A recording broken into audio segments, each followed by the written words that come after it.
Welcome to another episode of Hearing God in Scripture, where Joel and I sit down and dive into the Bible, learn to hear from God, see what God is speaking to us that day, these days, all the days. Right.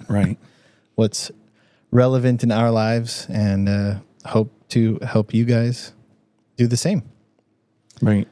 And we talked about a passage a couple of days ago about Moses it's in Exodus chapter 33. Moses put up a tent outside the camp, the tent of meeting, he calls it, where anybody could go to meet with God or seek God.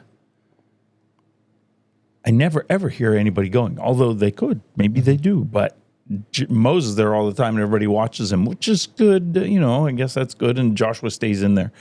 But your point about, there's a place I need to get away and go seek God. Yeah. Which has been helpful because my morning, because I'm on the West Coast now, and therefore training starts super early. So I'm like, it's too early. So, but I've been on it, and then I take a look. Is anything happening? Okay, I'm just going to go sit outside and I get this time. I'm starting to build that time back in, which is gold for me. Thank you. Oh, I didn't realize that conversation also triggered something in you. That's cool. Right. No, it's good. And it's been supporting that picture because I've missed that time. It changes me. And sitting, it's not, and like we just talked about, when you go to read the Bible, don't go to read a book, go to meet a person. Sit there with God and wait for his presence. And that is like, it's like, well, since you're a dad now, you need to know this.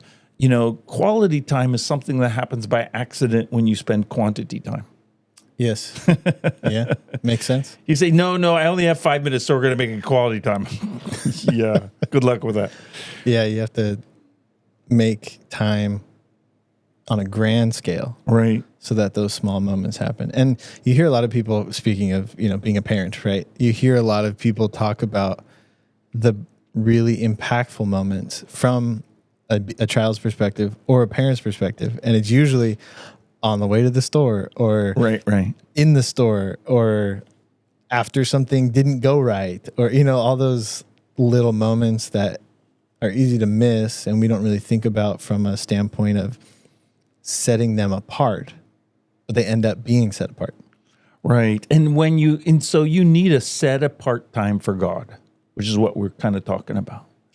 And you're working on with your journal. Right? Well, I'm working on it with journal and writing it down. And what I did was switch my time.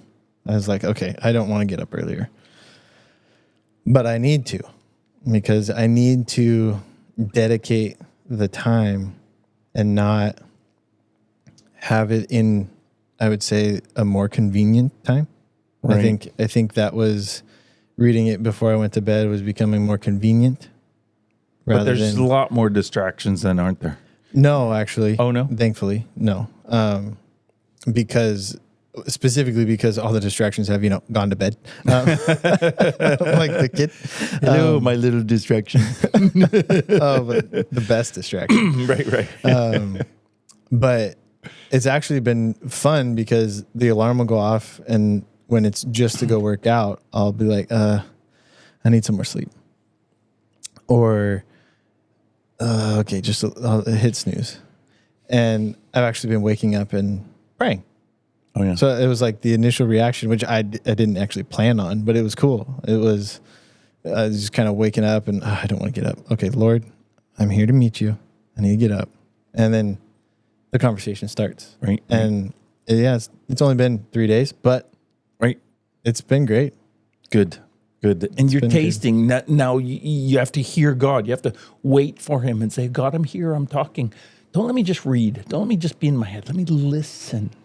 And that's a big deal. That's what writing, I think, has helped. Good. You were asking earlier, and I don't know. It's like I said, it's only been 3 days, right? But I think the writing helps get things out of my head so that there's room to sit and think. Right. Instead of and you can think perpetually think on paper too. Yeah. It's clearer, it's slower, it's more defined. Whatever. So for the last 3 days, I've been enjoying it. Good. So we will continue on that journey, but it's been fun.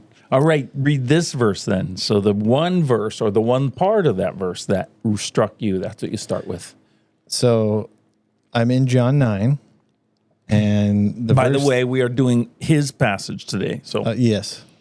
John chapter 9. What I read this morning. So another unique episode where I'm in the hot seat. Thankfully, I've got good help. She'll come in later. Yeah, seriously. Oh, man.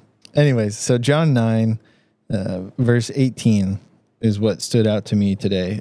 They still did not believe that he had been blind and had received his sight. And it continues on to say, until they sent for the man's parents. But right, which we can address as well. But that part, it's fascinating. They still did not believe that he had been born blind and had received his sight. Okay, tell me about it. Well, first of all, give us the context. Right. Speaking of context, chapter 9 starts out with the disciples asking him as they walked by a blind man, who sinned in his family, or did he sin to, cause this? And that's what I read a couple of days ago, and we won't go into that, but right.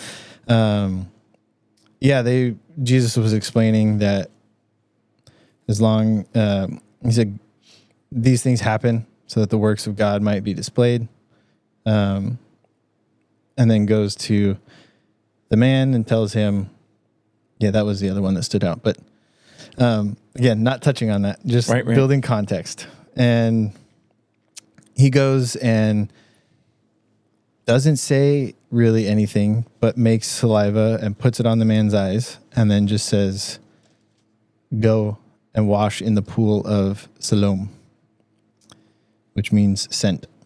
So he goes, he washes his eyes, he can now see, goes and tells everybody, and here we are where the Pharisees are investigating this healing. Right, the Jews, as it says, right? Mine says Pharisees. Oh, no, you're right, Pharisees. Often they're called the Jews, and because in John's words, referring to the Jews means these people who are really against Jesus. Yeah, and I didn't actually know that before we discussed it. I don't know, a few episodes ago. Or whenever and you saw it happening, right? Mm-hmm. Yeah. And your whole passage, I mean, John is having this kind of longer term discussion with the Pharisees and Jews and leaders and people, right? So is this longer than other Gospels in this story? This isn't the only Gospel that talks about this. Yeah, it's different. Is it longer? I don't know. But it's different. And so he has, and you're paying attention. Remember, the issue is, what is the author's intent? You're always asking that question. You should be asking that question when you're reading this passage. What is, in this case, what is John trying to say to us? Yeah, and you're going to help with that. Right. I got what I was getting from the Lord. Okay. That's something that I'll need some help on. And you're working at it. That's what we do. And honestly, the discussion together is very helpful. The Jews did not believe that he had been born blind and had received his sight. And you're saying this is the part that stuck out to you. Mm-hmm. Would you say God is speaking? He's saying something, you're not sure what it is, but. Oh, yeah, because they still did not believe. Yeah, it's like one of the things that I was thinking about yesterday when listening to a podcast about miracles that God is still doing. Sure. And the healings. There's always that quick gut reaction of oh, really? Right. And I don't know, it's I believe. I've seen it.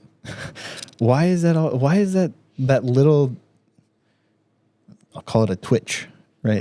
That initial twitch of thought. Probably because we've heard a lot of people who've stuff didn't really happen that they said happened, maybe, or whatever. Well, and then there was last night was just a weird anxiety over nothing moment. And so I'm sitting there feeling a certain way, but knowing logically as I'm chatting with Tess. I'm like, so here's what's going on. I know it doesn't make any sense. I don't even know why I'm feeling this way. So it was like, was it an attack? Was it, what was going on? But then this morning, as I'm reading this, it was almost like God was kind of setting me up to teach me and speak to me. Yeah. Is what I was kind of feeling, because in that moment, my gut reaction in all of these things should just be go to pray and believe. And how? Yeah, and exactly. How do you pray? I was. Yeah. Okay. That's how this all led up to me in that standing out. Okay, so let's explore this passage, because we have some of your thinking and why this stuck out to you. The Jews, or they, did not believe, I didn't read it in Greek, they did not believe that he had been born blind and had received his sight until they called his parents, the parents of the man who had received his sight. So these people, and it says back in verse 12, they brought to the Pharisees the man who had been formerly blind, or had formerly been blind. Now it was a Sabbath day when Jesus made the mud and opened his eyes. Jesus is messing with people, isn't he? Man. Don't you see him doing that? And so many thoughts in my head as I was reading this, right? Just like all the things that we've been talking about, I've been thinking about, I've been feeling. And yes, that was another thing that I chose, like we do here, to set aside, because I didn't feel like that was what God was trying to speak to me. But think about the reason, because you said these people did not believe that he had been born blind, or he had been blind. But Jesus is pushing some buttons too. With the Sabbath. Oh, yeah. I mean, because where does it say in the Bible, no miracles on the Sabbath? Well, okay, don't work, all this stuff. And they took it pretty far. I mean, crazy far. I could tell you some stories. Mm-hmm. But it doesn't say don't do miracles. Don't, make mud and put it on somebody's eye. Does that work? Well, and I was laughing because you can't even say that he did it. He didn't say, go be healed or anything. He just put the mud on the guy's eyes and said, go wash it off. He didn't say anything about healing, which I thought was kind of unique for the stories. But, so I was laughing as Pharisees are talking and, he did it on the Sabbath. I'm like, well, he didn't really do anything, Right. And he does that. I've seen I know in the Gospel of Mark, he's standing, I'm shamefully bringing up the Gospel of Mark too, but Jesus in the synagogue, and the guy has a withered hand. And he's looking around and kind of frustrated and gets angry with the people because he says, is it right to do, is it good to do right on the Sabbath or wrong, to heal or to kill? And nobody says anything. Mm-hmm. So he turns to the guy and says, doesn't touch him, just has him up there and says, stretch out your arm. It's like you said, he doesn't do it. And they're frustrated because, he didn't dance around. He didn't put his hand on it, said, be healed. And he just said, stretch out your hand. And it became whole. And then they lost their opportunity to accuse him. Sorry, bringing that up. But it's a good point. So here they bring him to the Pharisees. The previously blind man. Right. Yep. Is that because it was a Sabbath day? So the Pharisees again asked him how he had received his sight. He keeps answering. He had been telling them, as it says. He said, he put mud on my eyes, starting from verse 13, right? Talks about he put mud on my eyes, and I washed, and now I see. Right. Some of the Pharisees said, this man is not from God, for he does not keep the Sabbath. But others said, now they're debating it. I'm so fascinated. I wish we could go back and do the Mark passage before the one I was going to tell you about. So like a couple days ago or something? Yeah. Because Jesus walks on water.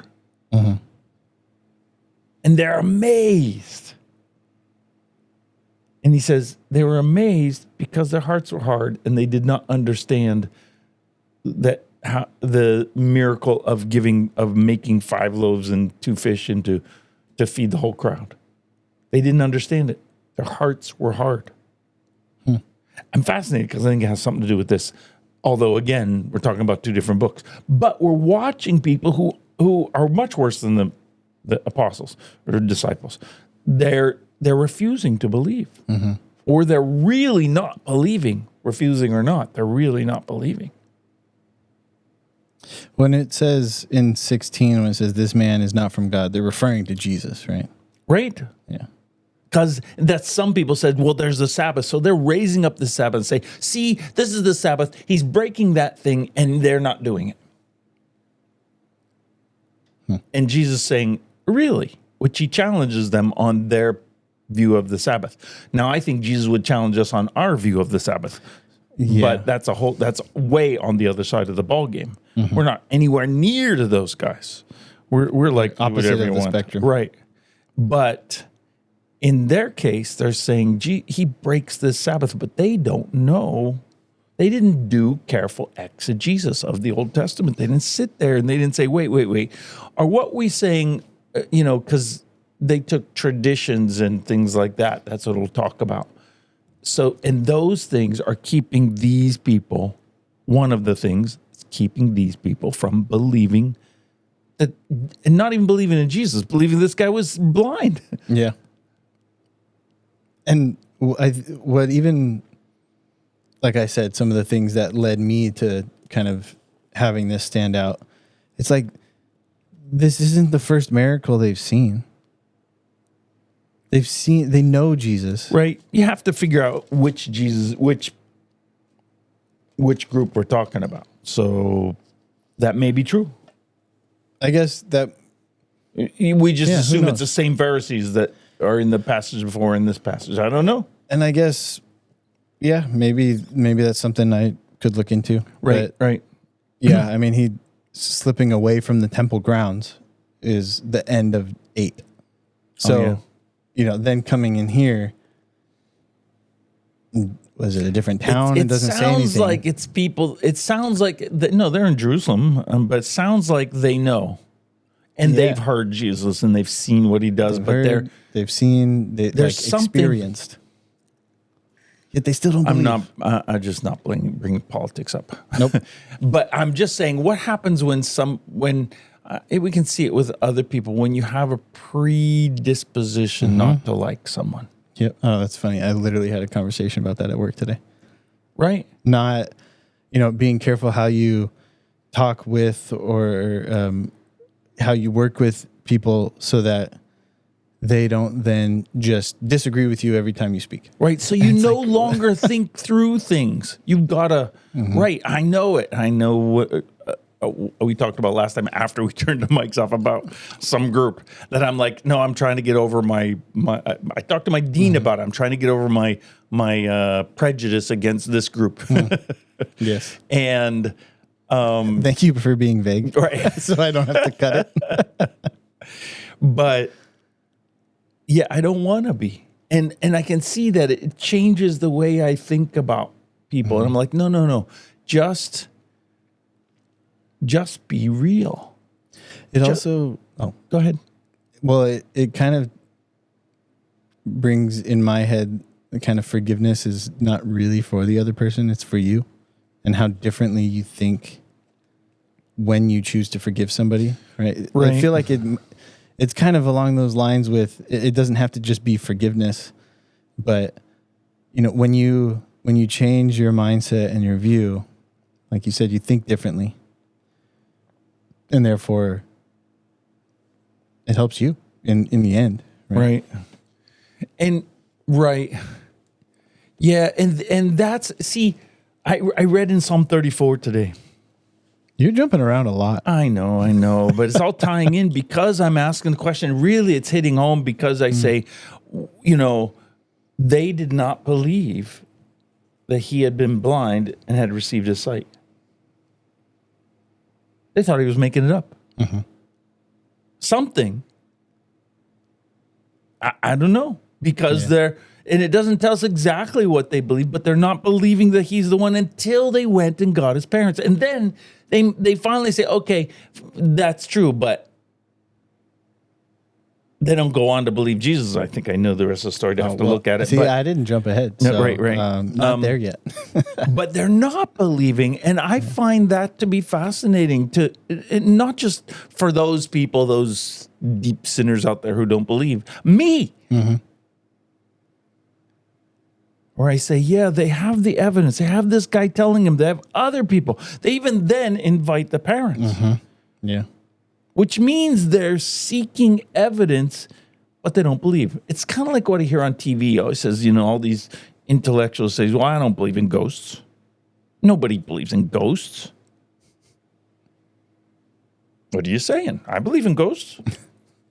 Or trust the experts. But we'll Right. leave that one alone. But the deal is that we've come to these conclusions about certain things and healings and things like that, where you just won't believe that happens. I'm like, why not? Yeah. And then I realize I've been trained and my heart has been hardened. And as you said, we've seen great things happen. How about what Psalm 34 says is, how about we get a broken heart and a crushed spirit so that God can take us and bless us and do what he wants with us, so that I'm not so hard. Yeah. I get that a picture where these people are the professionals, the religious, the doctors in biblical studies,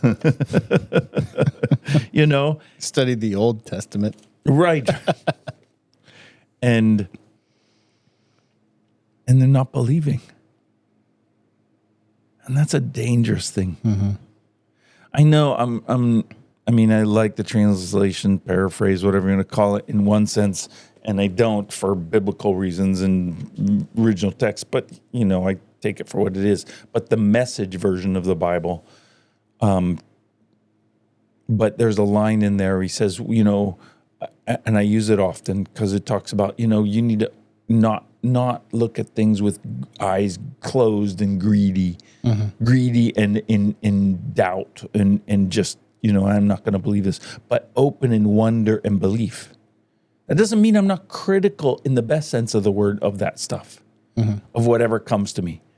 But I take it in wonder and belief. Let's say this blind guy comes to me, and I'm one of these Pharisees. I could probably fit in. And and he says, they bring him to these Pharisees and say, here's this guy who was born blind and now he sees. And they're like, what? Is this the same man?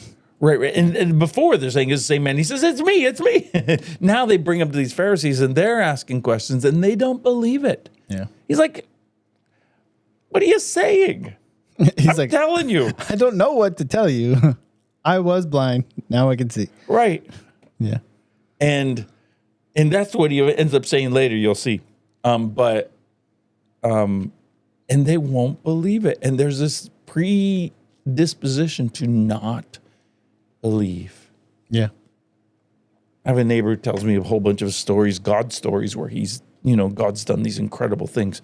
And I am, I'm happy to believe it's helping my faith. It's doing wonders for me. But the miracle wasn't for me because I wasn't there. It reminds me what you say about, miracles, and somebody comes and tells you, and you sort of have a check, and you're like, I think I've come to a conclusion because I hear about, people being raised from the dead. I'm like, that's great. Of course God has done it and does it and can do it. But that story of somebody in Africa last week who got raised from the dead, it's not really for me because I don't have any means of confirming it or saying anything. I'm happy to say, yeah, I'm going to choose to believe it, that it's true and all that stuff, but it's not my story. It's not for me because I'm not there. And it's not somebody I know. It doesn't have to do with me. Thank God that he did that. And I'm going to assume that that's true. Why not? Yeah. I mean, there's reasons sometimes not to, but generally I want to assume that's the case. That's I think a good perspective where it's It is hard, not necessarily hard to believe those things when you're not there, but they don't have, like you said, they don't have the impact on you unless you're there. Right. Or like it would when you're there. And they did not believe he had been blind and had received his sight. And then they went and at least they checked it out, which was until they called the parents. And, I'm fascinated. I want to hear what you have to say about the next part when you read that. But I want to be someone who says, I want to check this out, but I'm going to believe you. No, I'll still check it out. Now, what I got to tell you, the reason I don't, and the reason sometimes I don't believe is because I haven't seen enough, or I haven't seen enough recently. Now, I know other people where I've been in places where people have done things and said, look what happened. And I roll my eyes and say, no, I saw that. That's just baloney. Versus other times when I've really seen from other people and myself.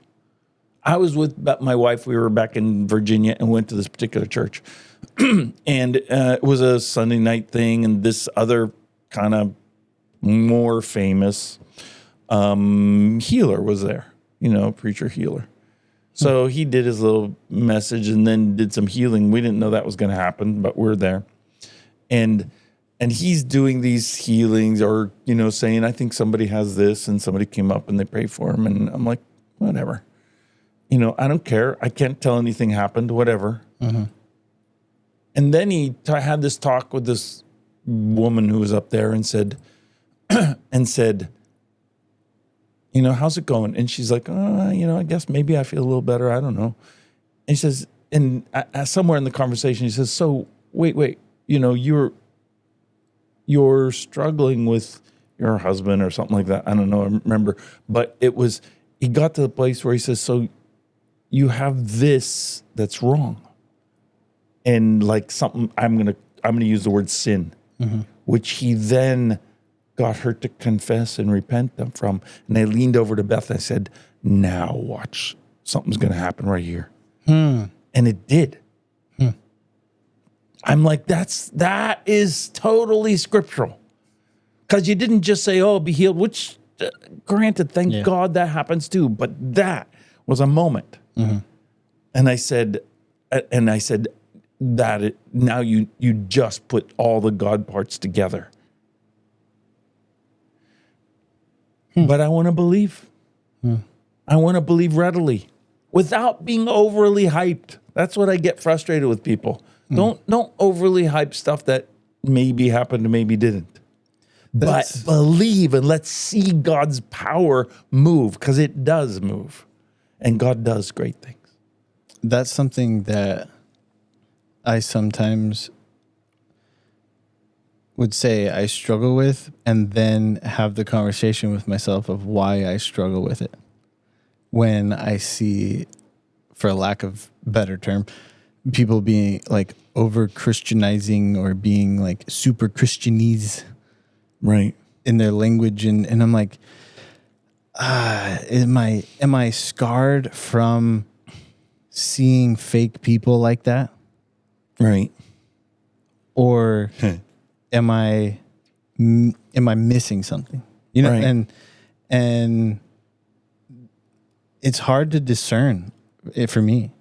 Right. And I think what's hard is when at least when I see or hear people talking or doing things that are like super Christianese without actually knowing them. Right. Because I don't feel like when I know people who are truly like that, right, it doesn't seem weird. Right. I had a staff member a while ago, maybe 10 years ago, whatever it was, and this person came and they would get real spiritual sometimes, and they'd start to get spooky and misty voiced, and I'm like, why do you do that? Just speak normal. It doesn't. You don't have to get misty with me for this other stuff. And they changed. And I thought it was much more powerful and much more effective. It seemed like that God was working and doing these things without this person getting misty voiced and all that stuff. And I thought, much better. You don't get the idea that Jesus kind of, gets misty voiced if I use those terms. Well, you bring up Jesus and what we read about him and his ministry, and he really seems like a straightforward guy. Yeah. Like, I'm not beating around the bush. I'm telling you how it is. Right. This is what God wants. That's it. Right. And now he does it through parables as well, as we've seen. But so does Jesus do that now? What is that in your sentence? Anything. Fill in the blank. Yes. Oh, okay. He does, right? I mean, he works, he heals, he speaks, etc. So what causes us to be doubters? To be, I'm not going to believe that this guy's healed and was blind and is healed. Well, I think you touched on it, is not seeing it enough. Or not being in it enough. In those, you touched on that earlier. You said maybe I'm not seeing miracles enough. Right. What if I went? Because you talked about getting together. Because that's what we're dealing with. Here's a group of people who are faced with the guy who says, "I'm the blind guy." Nah. No, you're not. I've been over there for 30 years. What do you mean, no, I'm not?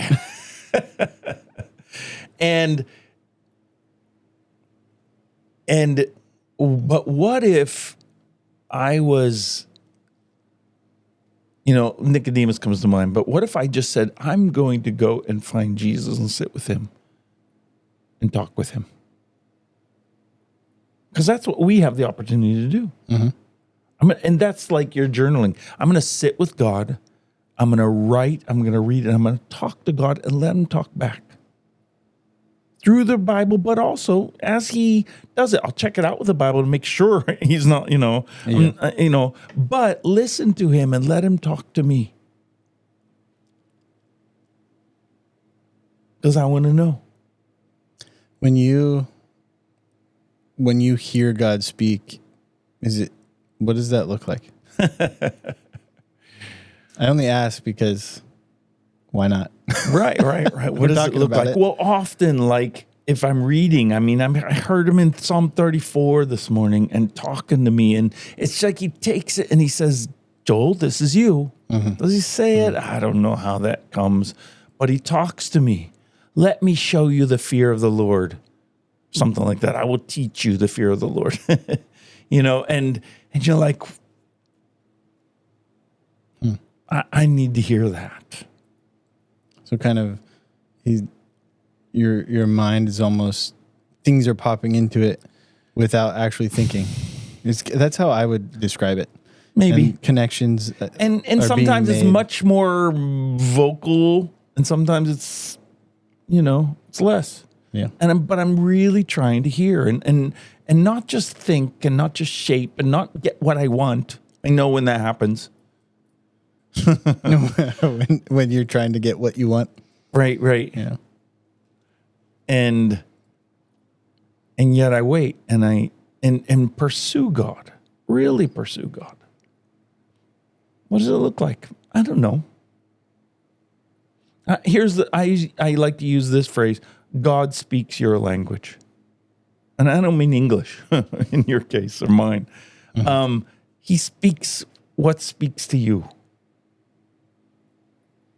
And he'll use what it is, and he'll try to develop you into, as the Bible says, my sheep hear my voice, Jesus says. So we're listeners, and we go and we sit with God. I read about that passage in Exodus 33 where Moses puts the tent out, and then he went in and met with people, and everybody watched, but he met with God face to face. God met with him face to face. That's what it says. Yeah. As you'd meet with a friend. Wow. That's... Yeah, it's that posturing, man, of like like I said earlier, is like thinking about it like going to dinner with a friend. Right. If I really want to pursue a relationship with the Lord, I need to actually actively sit with him. Yes. Not just pass by him when I'm walking. And then we address this kind of issue where you say, God, I don't want to be a doubter. I don't want to just say, nah, I got all the evidence in front of me. Nah, it didn't happen. Yeah. I want to, as Peterson says, open my eyes in wonder and belief. That doesn't mean I'm just totally non-critical. I recognize the issues around, but I have to recognize my biases and the things that I'm saying no to, but come in and say, no, I want to believe. And I want to walk in belief and experience God. And my other thought about this is that God does different things with different people. God did very differently with Elijah versus Moses. God did very differently with David versus Samuel or Paul or, any one of them. That he uses people differently from one another. And that's okay. In fact, it's not just okay. It's wonderful. But and my necessary. job, right, absolutely. My job is to say, I want what you have, God, for me. And I want to pursue and I want to believe. And I don't want to be somebody who gets the evidence in front of me and says, nah. Yeah. And I think what I want is to have the discipline to do that even when I'm doubting, even when those thoughts come into mind, even when it's a hard day, even like flex the muscle of seeking God, Right. even when I don't want to. Right. And open your eyes and wonder and believe, not uncritically, but wonder and belief anyway. And in the process of seeking God. Absolutely. Well, that was fun. Yes. I think that's a great place to end. Sounds good. Well, I hope you enjoyed that. And we look forward to seeing you on the next one. Give us a like, a comment, a share. Let us know what you're reading. Talk with us. We'd love to hear from you. Take care.